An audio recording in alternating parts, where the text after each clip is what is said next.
Capítulo 6 Realidade Virtual. O mecânico quântico levou Alice pela estrada, até chegar a um portão de ferro que guardava a entrada de um parque muito bonito, onde eles entraram. Lindos canteiros com incrível variedade de flores alinhados em ambos os lados do caminho produziam um agradável efeito, enquanto Alice e seu acompanhante passeavam sob um sol de verão que brilhava forte, espalhando sua luz sobre a cena idílica. Ao longo do caminho, borboletas coloridas passeavam entre botões chamativos, e um pequeno regato borbulhava sob um leito de seixos redondo, onde aqui e ali o curso d'água se derramava numa cachoeira em miniatura. Alice achou tudo muito bonito. Estava olhando, deliciada, à sua volta, quando viu alguém se aproximar pelo caminho. A recém-chegada era claramente outra menina, mas havia algo de estranho nela. De alguma forma, ela parecia com a própria Alice, mas era mais semelhante às figuras que Alice tinha vistas nos negativos de suas fotografias. Alice se lembrou dos antielétrons que tinha visto no banco. Para sua surpresa, ela percebeu que, apesar da menina estar vindo ao seu encontro, ela estava olhando na direção oposta e andando de costas. Alice estava tão absorvida pela notável semelhança dessa estranha menina que não avaliou a rapidez com que as duas estavam se aproximando. Antes de se dar conta, elas colidiram. Ela apareceu um clarão cegante que a deixou sem sentido ao voltar a si. Ela surpreendeu caminhando sozinha pelo caminho por onde tinha vindo a outra garota. Olhando para trás, ela via a menina invertida se afastando, ainda andando de costas no caminho por onde Alice original tinha vindo. Agora, porém, ela estava acompanhada por outra figura em negativo que caminhava amigalmente de costas ao lado. Essa segunda figura parecia o seu antigo acompanhante, o mecânico quântico. Olhando em volta, Alice ficou surpresa ao descobrir que a paisagem também tinha mudado dramaticamente. Tudo parecia estar invertido. No céu, o sol brilhava escuro, sugando a luz da cena abaixo. Ao longo do caminho, borboletas sem cor passeavam entre botões escuros, e um pequeno regato corria ao contrário, sobre um leito de seixos redondos, onde aqui e ali o curso d'água subia até o topo de uma cachoeira em miniatura. Alice nunca tinha visto nada parecido. Ela estava tão fascinada pela incrível cena que novamente não percebeu uma menina invertida se aproximando veloz. Alice se virou bem na hora em que as duas colidiram, produzindo outro clarão cegante. Quando se recuperou, Alice viu que agora estava tudo se afastando pelo caminho onde ela própria tinha vindo. Percebeu também que a paisagem tinha voltado ao normal. Cada vez mais curioso, disse Alice para si mesma. A primeira colisão fez com que tudo invertesse, enquanto a segunda pôs tudo de volta ao normal. Não tenho a menor ideia de como isso pôde acontecer. Como pôde o meu encontrão com aquela menina, por mais valente que tenha sido, ter afetado o regato e o sol? Não faz o menor sentido. Alice continuou discutindo com ela mesma o significado dessa última experiência. Tinha sido tão impressionante que ela mal prestou atenção quando ouviu um estrondo ao seu lado e viu logo depois um fóton extremamente energético passar correndo por ela. Ela ainda não tinha alcançado nenhuma explicação satisfatória para sua experiência, quando no caminho a conduziu para fora do parque até uma ampla planície. Não havia nada nela a não ser uma grande construção comercial, cuja entrada, um pouco mais à frente, estava virada na direção de Alice. Ao se aproximar, ela viu que havia um cartaz na frente do prédio, bem no meio da fachada, um pouco mais acima de sua cabeça. De um lado, o cartaz dizia Corretor de Estados, e do outro, Filiado à Associação Virtual. Na frente do prédio, havia uma porta e uma janela pequena cheia de avisos. Aviso: genuínas reduções de amplitude em liquidação, ótimas características periódicas, propriedades situadas e cobiçadas bandas de energia, preços atraentes para a transição imediata. Como Alice não viu ninguém do lado de fora, abriu a porta e entrou. Logo atrás da porta havia um pequeno balcão e atrás dele um amplo salão quase vazio, a não ser por fileiras de prateleiras que se erguiam em meio às sombras à distância no centro do salão. Só se via um único indivíduo, sentado através de uma escrivaninha, falando ao telefone. Ao ver Alice, ele se levantou e veio correndo. Pôs as mãos sobre o balcão e abriu um sorriso cheio de dentes de um jeito muito pouco sincero. Entre, entre, disse, ignorando o fato que Alice já tinha entrado. O que posso ter o prazer de lhe mostrar? Talvez esteja planejando se mudar para seu primeiro estado? Tenho certeza de que posso lhe oferecer toda a satisfação. Para dizer a verdade, começou Alice, resistindo à tentação de mentir. Não estou procurando por nada. Me disseram que você poderia me dizer algo sobre como elétrons e outras partículas se movem entre estados. Você veio ao lugar certo. Há muito tempo que nos estabelecemos no negócio de transição de partículas. Se vier comigo para uma de nossas locações, tentarei lhe esclarecer a situação para sua total satisfação. Alice entendeu, com isso, que ele explicaria alguma coisa. Passou para o outro lado do balcão e seguiu o homem até uma série de prateleiras, ou o que quer que fossem. Estavam muito longe, ou eram muito grandes, ou talvez ela e o corretor de estado encolhiam quando se aproximavam.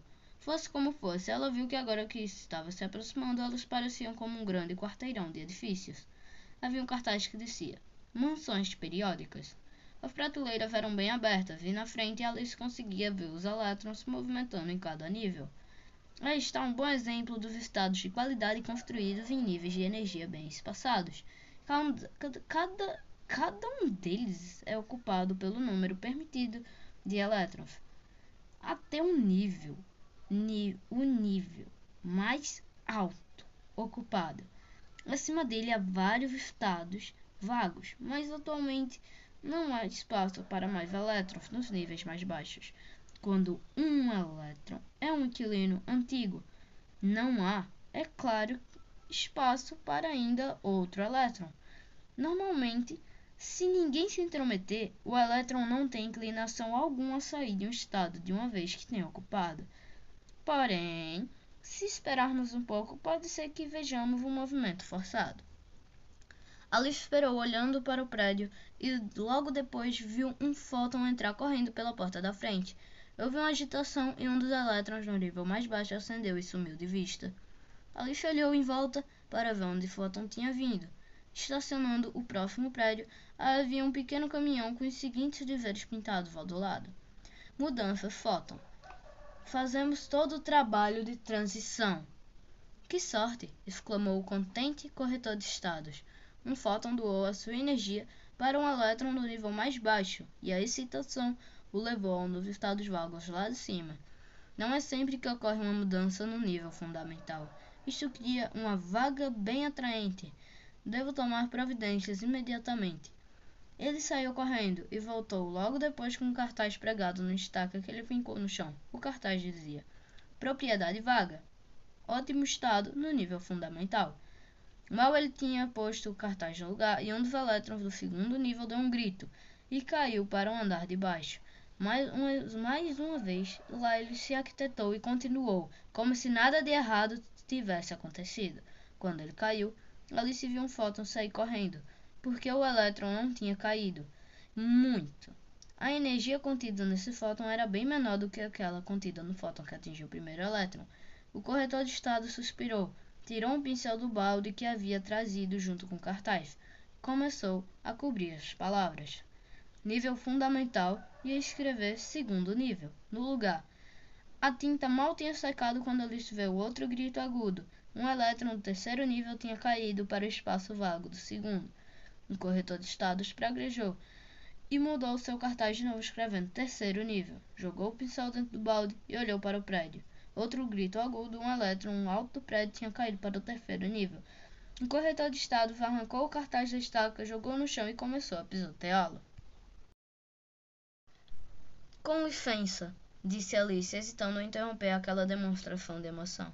Você tinha dito que os elétrons permaneceriam em seus estados indefinidamente se fossem deixados em paz, mas eles parecem ter caído espontaneamente. Assim pode parecer, respondeu o corretor contente por se distrair com um pouco do seu momentâneo ataque de nervos. Na verdade, todas essas transições de elétrons foram estimuladas por fóton, mas você não percebeu. pois eles são fótons virtuais.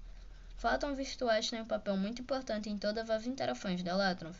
Eles não só provocam essas transições aparentemente espontâneas entre estados, como também ajudam a criar os estados.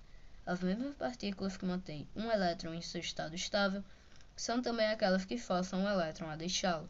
Antes de eu lhe falar sobre as partículas virtuais, devemos dar uma olhada em partículas normais, aquelas que não são virtuais.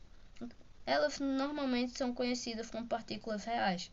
O que a distingue é que há uma estreita relação entre suas massas individuais e a energia e o momento que podem ter. É disso que se trata aquele aviso.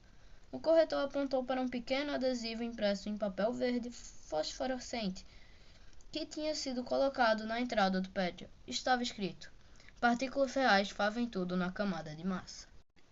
Dá para ver que todos gostam muito de cartazes por aqui, Alice pensou consigo mesma.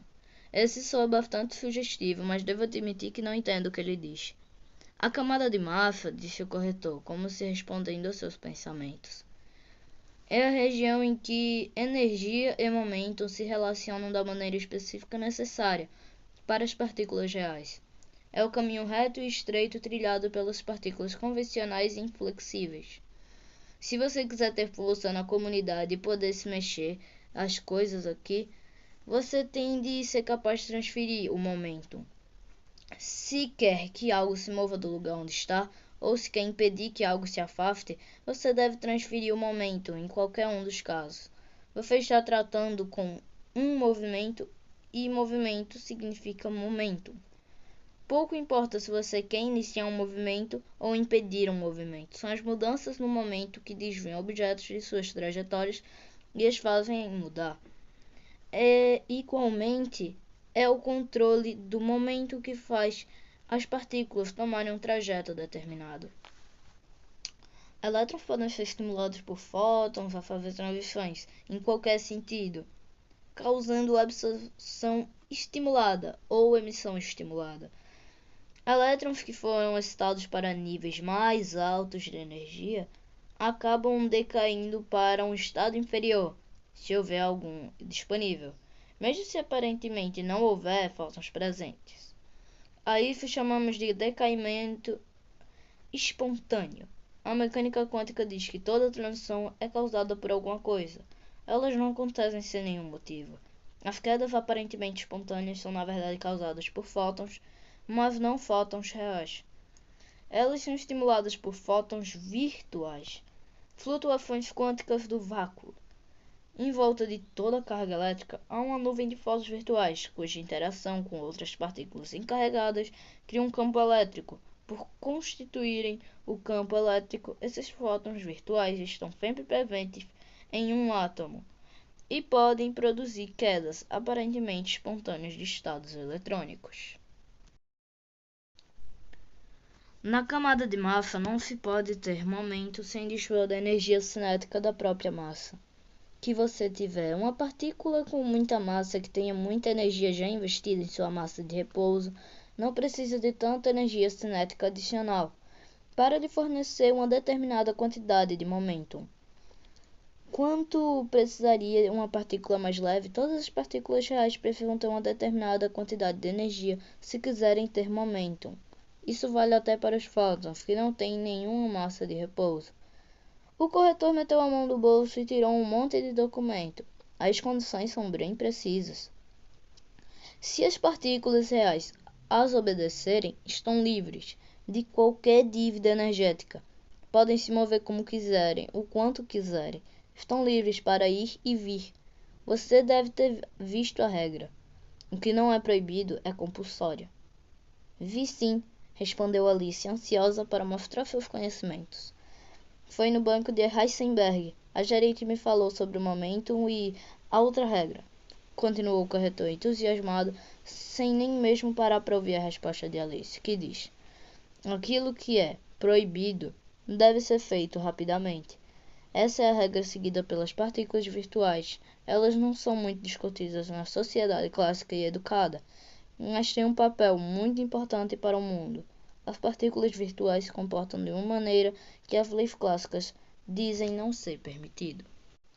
Como pode ser isso?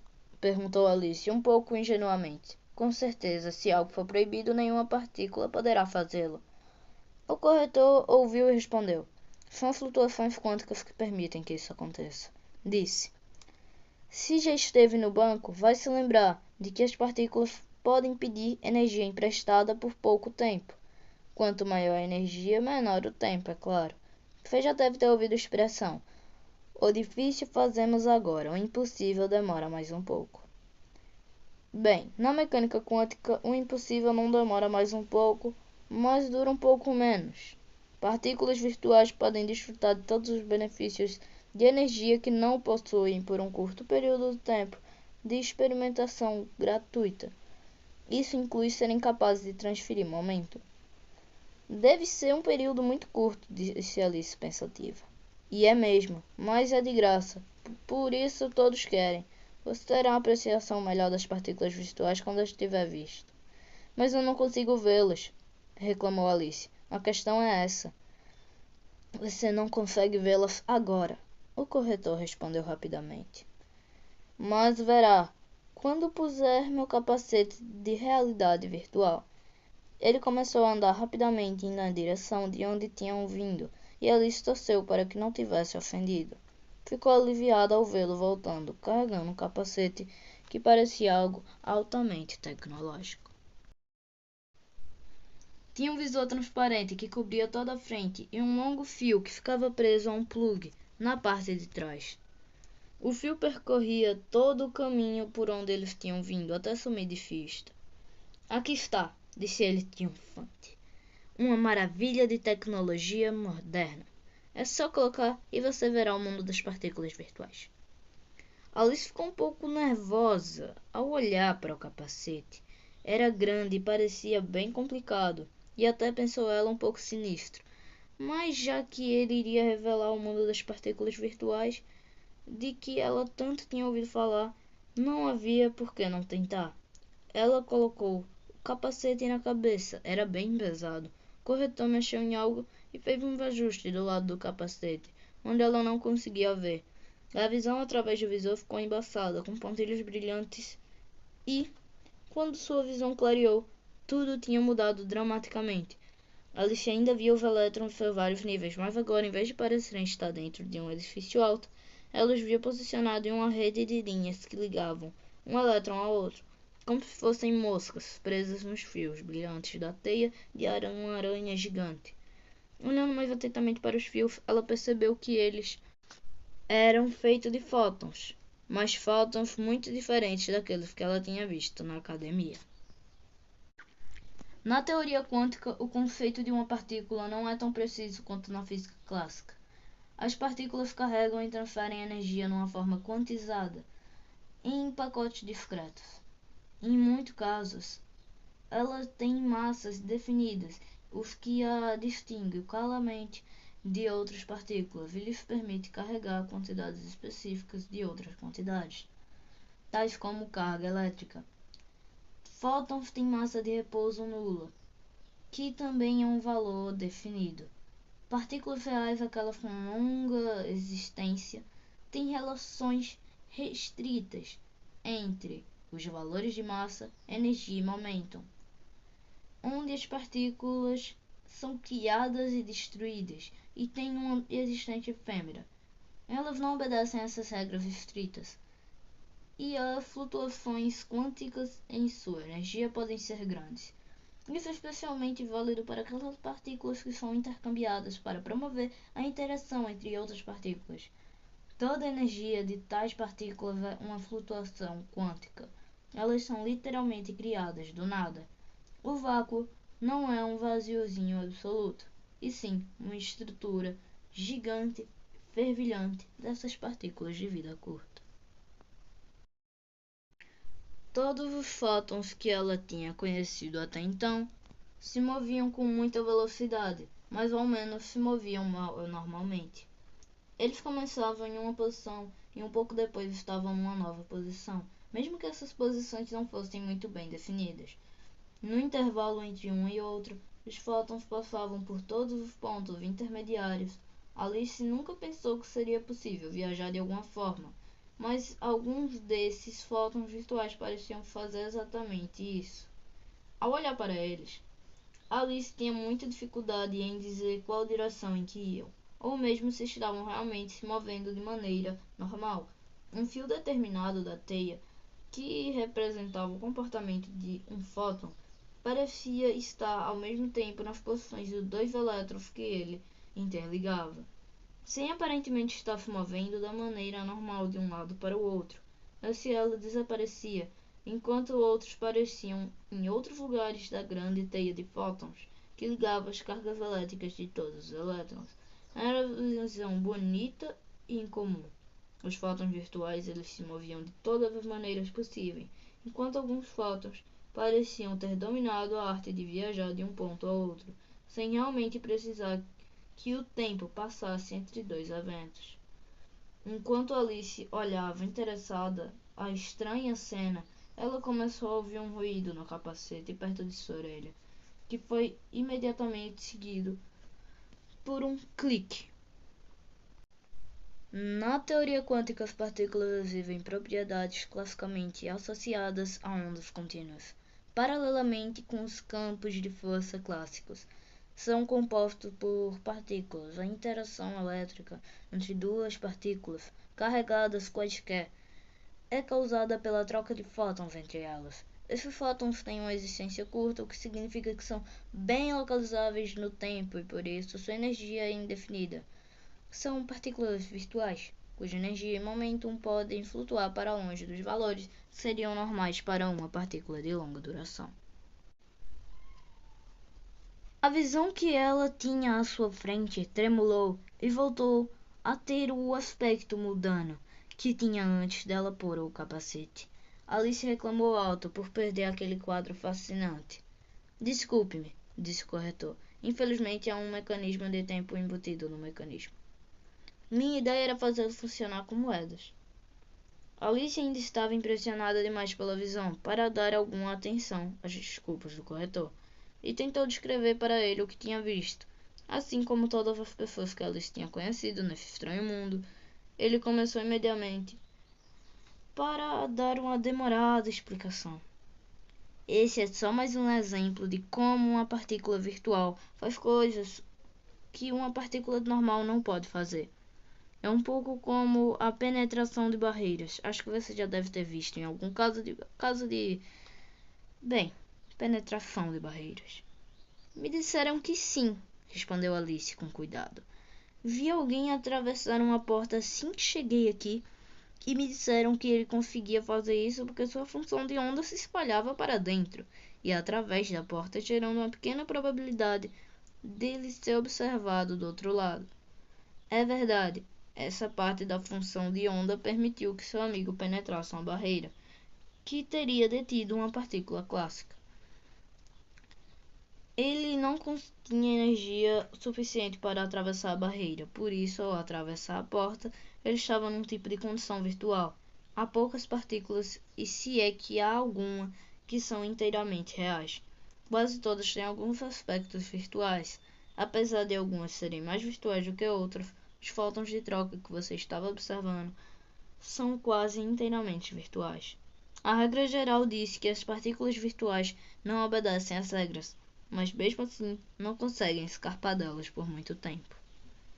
Isso significa que podem fazer coisas para as quais não têm energia suficiente. Essas partículas virtuais trocadas como os fótons que você viu produzem interações entre outras partículas. Elas podem penetrar através de barreiras que deteriam uma partícula clássica. Isso inclui a barreira do tempo. Elas se movem de maneira tipo espaço, enquanto as partículas reais só podem ser tipo tempo. Isso significa que, apesar de uma partícula real pode permanecer em uma mesma posição enquanto o tempo passa, ela é incapaz de permanecer em um mesmo tempo enquanto sua posição muda. Uma partícula virtual pode fazer ambos. Ela pode se mover lateralmente no tempo e se assim escolher. Muito curioso, disse Alice. Não me surpreende saber que as partículas reais não podem fazer isso, e que se movem apenas do passado em direção ao futuro. Na verdade, não é bem assim. disse o corretor, a título de desculpa. Com certeza é verdade que a maioria das partículas avança no tempo, assim como você pensou. A maioria das partículas, porém, torna-se um pouco virtual ocasionalmente, durante uma colisão, por exemplo. Isso quer dizer que uma partícula real é capaz de mudar. Numa hora está se movimentando para frente, no tempo, e de repente, ou de maneira obediente e respeitável, pode vir para o passado. Pode ser surpreendente, mas é permitido que uma partícula real se comporte desta maneira. Oh! Gritou Alice, assustando o corretor, que prosseguia com sua cuidadosa descrição. Acho que foi isso que aconteceu comigo mais cedo. Não podia imaginar o que teria havido comigo enquanto estava andando pelo parque e vi que tudo ao meu redor estava invertido. Mas agora sei que não era o regato nem as borboletas que estavam andando para trás. Era eu que estava voltando no tempo. Alice contou a seu acompanhante tudo o que lhe conseguiu lembrar sobre o acontecido e ele concordou com a interpretação dela. Certamente me parece um típico caso de produção de antipartículas, ele disse. Antipartículas! Exclamou Alice. Não sabia que isso tinha a ver com antipartículas. Lembro de tê-las visto no banco de Heisenberg também. Mas não entendo o que elas podem ter a ver com o que houve aqui. Eu diria que é óbvio, disse o corretor. Apesar de Alice não achar nada óbvio, você não vê que quando uma partícula se move para trás no tempo, ela aparece para o observador como algo totalmente oposto, avançando no tempo da maneira normal. Veja o caso do elétron, por exemplo. Ele tem uma carga negativa quando se move do passado para o futuro, da maneira normal. Ele leva essa carga negativa para o futuro. Por outro lado, quando se move do futuro para o passado, leva a carga negativa do futuro para o passado, que é como uma carga positiva. Indo do passado para o futuro, de qualquer forma, ele estará tomando a carga geral do futuro mais positiva. Para o observador é como se fosse um pósitron ou um antielétron. O que aconteceu com você teria aparecido para o resto do mundo como um fóton não usual de alta energia, liberando sua energia para criar um Alice e um anti-Alice. Anti-Alice se movimentaria até colidir com um Alice, e as duas se aniquilariam uma com a outra, convertendo a sua energia novamente em fótons. Como pode ser isso? Disse Alice, espantada. Não vejo como essa anti-Alice poderia encontrar outra Alice com quem colidir. Só há uma de mim. Eu certamente não fui aniquilada, ela concluiu desafiadora. Mas o que eu descrevi é o que pareceria para o resto do mundo. Para você, o que aconteceria é totalmente diferente. Para você, a aniquilação viria antes da criação, é claro. Não vejo nada de claro nisso, respondeu Alice rispidamente. Como é que alguma coisa pode ser destruída antes de ser criada? Essa é a ordem natural das coisas, quando se está voltando no tempo. Normalmente, quando se está avançando no tempo, espera que a criação venha antes da destruição, não é mesmo? Claro que é.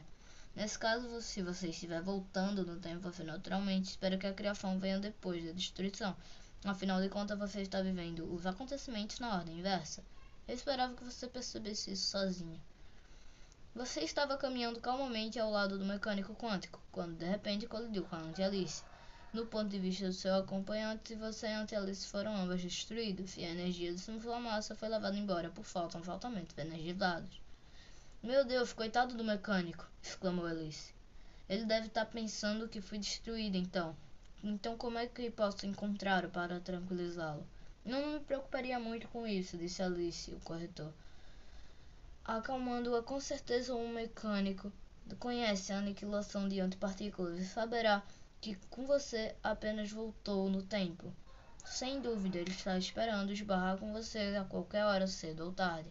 Dependendo de quanto para trás você foi, de qualquer forma o processo de aniquilação converteu você em anti-Alice e você viajou para o passado até ser criada, junto com a Alice, por um fóton de alta energia. É por isso que um observador teria visto. A impressão que você tem é de que parou de voltar no tempo e voltou a andar para frente normalmente. Você não teria visto o fóton que causou isso. Não poderia ver, porque ele deixou de existir no instante em que você inverteu sua travessia pelo tempo. Então, tanto como Alice quanto como anti-Alice, você estava em um futuro que o fóton nunca alcançou. Está vendo agora que, apesar de qualquer observador dizer que por algum tempo houve 3 de você, 2 Alices e 1 anti-Alice, ou 2 anti-Alices e 1 Alice, na verdade todas eram você. Por você ter ido de volta no tempo, estava vivendo o mesmo período em que já tinha estado quando passeava com o mecânico quântico. Quando você voltou ao normal pelo processo de criação de pares, você viveu o mesmo período pela terceira vez novamente, avançando no tempo. Essa parte da sua vida foi como uma estrada zigue-zagueando na encosta de uma montanha, subindo para o leste e fazendo uma curva acentuada para o oeste, antes de voltar a subir para o leste de novo. Se você subisse essa encosta na direção do norte, você poderia pensar que atravessou 3 estados diferentes, quando na verdade atravessou 3 vezes a mesma estrada. É mais ou menos o que acontece com a produção de antipartículas. A antipartícula é uma parte da estrada que vai para o outro lado. Nessa hora o capacete começou a fazer barulho de novo e uma luzinha verde acendeu no canto do visor. Acho que o capacete está suficientemente carregado para outra demonstração, disse o corretor. Se prestar atenção, desta vez será capaz de ver os efeitos de segunda ordem. Ele ajustou o capacete mais uma vez. A visão de Alice ficou embaçada. A imagem ficou clara novamente e revelou que a paisagem estava toda unida por uma rede de linhas de fótons que a tudo permeava. Quando Alice olhava com atenção para uma região em particular, ela podia ver que alguns dos elos brilhantes se interrompiam. No meio de um reluzente cordão de fótons, ela viu um tipo de volta em que o fóton, no meio do caminho, se transformava em alguma coisa que ela reconhecia como um elétron e um positron. Um antielétron. Os dois se juntavam de novo quase imediatamente para formar um cordão de fóton que ia se ligar a um elétron de verdade. Olhando mais de perto, Alice viu um outro fóton sair timidamente do elétron na volta que o cordão dava. Perto do caminho desse fóton, ela viu o fraco contorno de outra volta elétron-positron. Dessa volta emergiam fótons ainda mais apagados, e se ela olhasse bem de perto mesmo, ela conseguia ver voltas pouco definidas de elétrons e pósitrons. Até onde ela conseguia ver, era possível distinguir fótons que criavam voltas fechadas de pósitrons e elétrons ou pósitrons, emitindo fótons que criavam mais pares de elétron-pósitron. E assim continuava, numa profusão aparentemente infinita, mas tudo ia ficando cada vez menos definido a cada estágio de complexidade. Alice estava ficando tonta de forçar os olhos para tentar ver o fim daquela sequência. Finalmente um fim se apresentou. Ela ouviu o chiado e o clique do capacete e tudo sumiu na sua frente. Achei que você tivesse dito que os elétrons se juntavam por troca de fótons, disse ela num tom acusador. Tenho certeza de que vi elétrons no meio das partículas virtuais, muitos deles na verdade. Certamente, os elétrons reais originais agem como as fontes do campo elétrico, apesar de ser mais correto dizer que são as cargas elétricas carregadas pelos elétrons que produzem o campo. Os fótons não se importam com nada além da carga elétrica, mas onde quer que haja uma dessas cargas, sempre haverá uma nuvem de fótons virtuais em volta. Se outra partícula com carga se aproximar, esses fótons estarão disponíveis para serem trocados e produzir uma força entre as duas partículas. Partículas trocáveis devem ser criadas para poderem ser trocadas e destruídas posteriormente ao serem capturadas. Sua quantidade obviamente não é constante, por isso elas têm duas coisas. E elas têm que ser bósons. A relação entre fótons e cargas funciona dos dois jeitos. Assim como partículas com carga produzem fótons, fótons gostariam de criar partículas com carga, mas não podem produzir apenas uma partícula carregada, pois a carga elétrica total não pode ser alterada. Aí temos mais uma regra, e essa não permite incertezas. O que os fótons podem fazer, porém, é produzir um elétron e um antielétron, ou positron, ao mesmo tempo que já tem uma carga negativa e o outro positiva. A carga total no universo não foi alterada. Foi isso que você viu.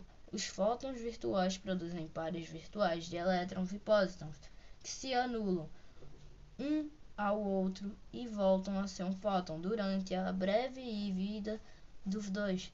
Porém, já que são ambos partículas com cargas, eles podem criar mais fótons, que podem, por sua vez, produzir mais pares de elétrons e pósitrons, e assim por diante. Puxa vida, disse Alice, parece muito complicado. Onde é que tudo acaba? Não acaba, continua assim para sempre, fica cada vez mais complicado, mas a probabilidade de um elétron produzir um fóton ou de um fóton produzir um par de elétron-pósiton é bem pequena. Isso significa que as amplitudes mais complexas são mais fracas, sendo às vezes fracas demais para serem percebidas. Você deve ter visto isso. A cabeça de Alice dava voltas enquanto ela tentava entender o que tinha observado e ouvido. Só posso dizer que nunca vi nada parecido antes. É bem possível que tenha visto sim, respondeu o corretor. O que você viu é apenas nada em qualquer lugar, mas estou surpreso por saber que você já tinha visto nada antes de chegar aqui. Eu não diria isso, respondeu Alice indignada. Não posso ser muito viajada, mas conheço algumas coisas. Não se esqueça disso. Não duvido que seja mesmo, disse o corretor. Tenho certeza de que você veio de um lugar muito agradável, mas é relativamente fácil de ver alguma coisa. Difícil mesmo é ver nada. Não sei como você conseguiu ver nada sem a ajuda do meu capacete de realidade virtual. Um momento, interrompeu Alice, que tinha começado a desconfiar de que algo estava confuso. Será que você podia me dizer o que é que quer dizer com nada? Certamente quero dizer nada. A completa ausência de qualquer partícula real. Você sabe, o vácuo, o vazio, onde todas as coisas são esquecidas. Seja lá o nome que você dá a isso. Alice ficou pasma com a extensão desse conceito negativo. Isso fica indiferente com o uso do seu capacete? Ou fica diferente do uso do seu capacete? Eu achava que nada parecia com nada, não importando como você olhasse. Explicação. Não só fótons podem ser criados, mas também partículas como elétrons, que precisam ser produzidos em companhia de suas antipartículas, para que não haja alteração na carga elétrica total.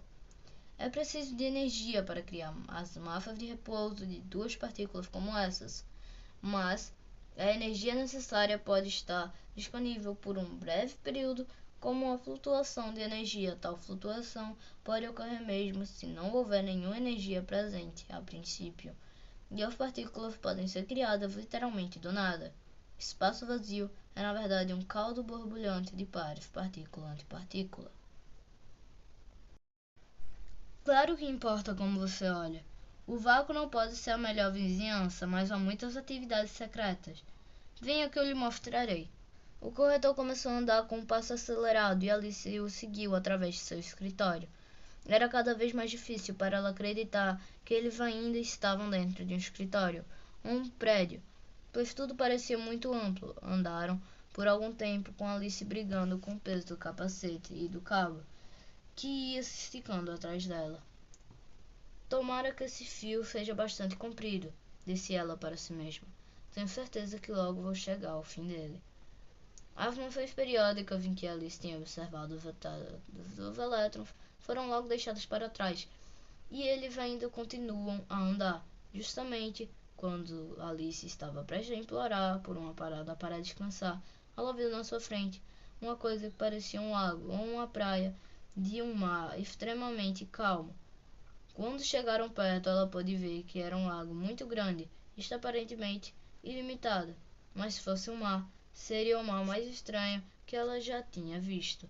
Tudo estava muito calmo, completamente parado, a não ser por um tremor muito sutil, quase imperceptível, perto da superfície. Não era azul, nem verde, nem cor de vinho ou qualquer outra cor que ela já tivesse ouvido ser usada para descrever a água. Era completamente sem cor. Era como uma noite clara de céu aberto, mas sem as estrelas. O que é isso? Murmurou Alice, estupefata pelo vazio que via e que parecia lhe comer os olhos. Nada, respondeu o corretor. Isso é o nada. É o vácuo. Vamos lá, ele continuou. Deixe-me ligar o capacete e você poderá ver a atividade dentro do vácuo. Ele estendeu a mão em direção ao capacete e repetiu o que havia feito antes. A visão de Alice, sua visão do nada ficou difusa e sua visão clareou e revelou uma cena muito semelhante à última que ela vira através do capacete. Novamente ela viu uma teia de fios brilhantes, desta vez, porém, os fios não terminavam em elétrons reais, que antes pareciam estar presos na rede, mas que eram na verdade sua própria fonte. Agora, não havia partículas reais presentes, apenas virtuais. Fótons criavam pares de elétrons e prótons. Elétrons e prótons produziam mais fótons, assim como ela tinha visto antes. A rede antes originava-se dos elétrons reais, que eram a sua fonte e sua âncora no mundo das partículas reais. Onde estava a fonte agora?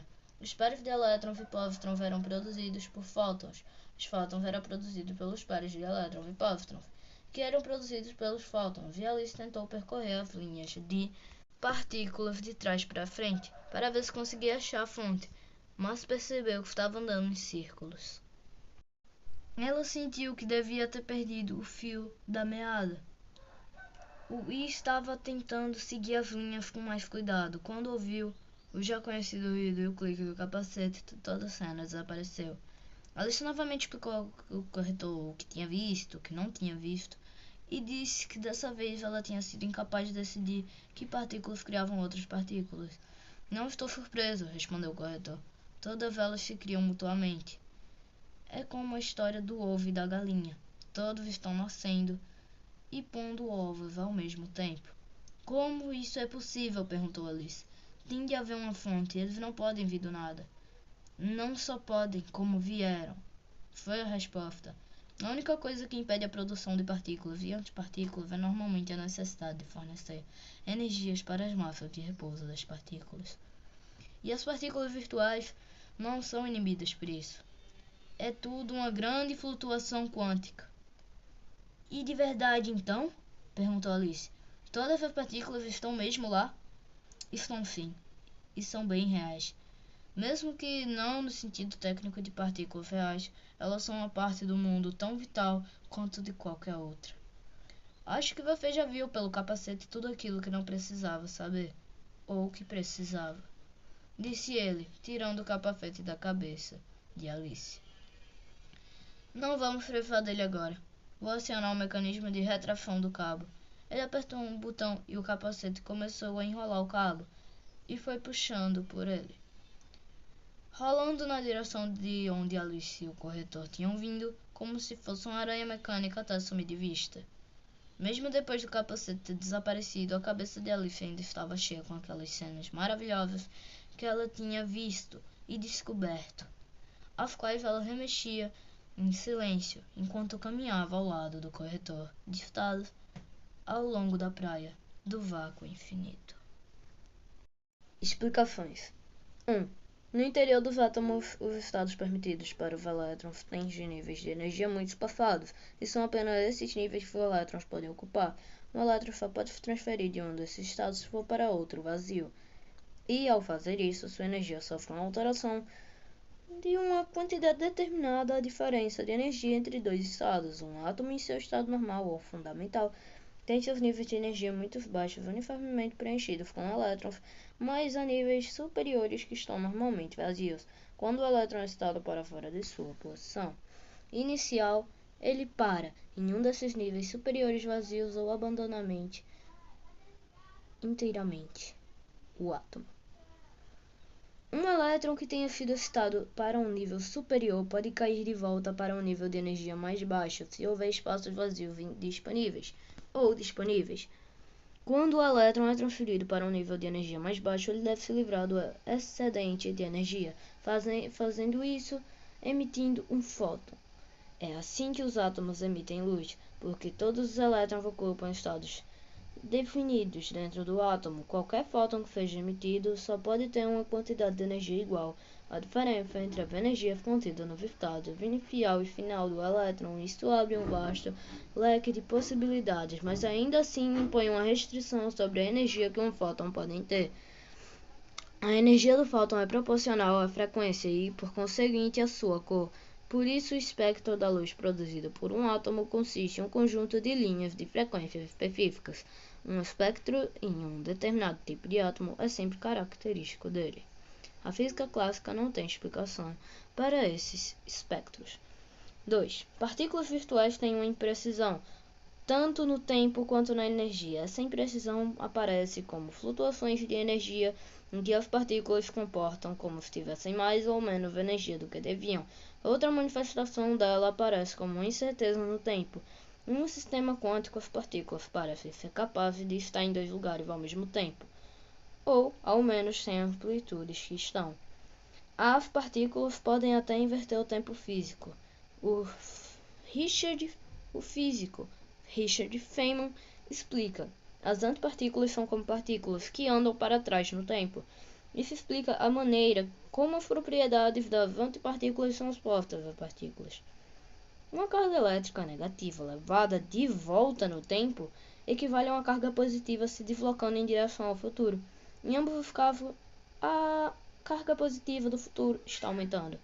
Em um elétron carregado negativamente indo em direção ao passado, é visto como um pósitron carregado positivamente, que é a sua antipartícula. Todas as suas partículas têm antipartículas, o que era já de se esperar, já que elas são na prática a mesma partícula se comportando de maneira diferente.